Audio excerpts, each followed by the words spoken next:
La intervenció dels pallapupes permet que els pacients sentin menys por, menys angoixa, augmenta la sensació de felicitat i no només això, sinó que també ha demostrat que impacta en benefici en familiars i inclús en personal sanitari. Buen rollo, joder, un buen rollo del copón. Sobre todo, hostia, en estos momentos así. Hombre, no soy un niño pequeño, pero ya me hace gracia. A mí es que como me gustan tanto las payasadas y el humor y el buen rollo, pues ya empezando por ellas, que ya vienen con unas caras que dices, hostia, tío, o sea, te están recibiendo aquí que... Y se tira bien los payasos, encantado.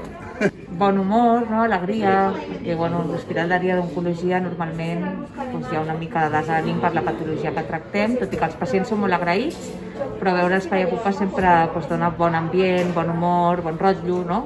Una sensación agradable, también porque se dirigen a nosotras, a los profesionales, nos hacen sonreír. No sé, es una sensación agradable veros por aquí. Doncs els pallapupes estan aquí a l'Hospital de Dia d'Oncologia, de l'Hospital del Mar, intentant portar l'humor com a eina de cura emocional, que és la feina que fa Pallapupes.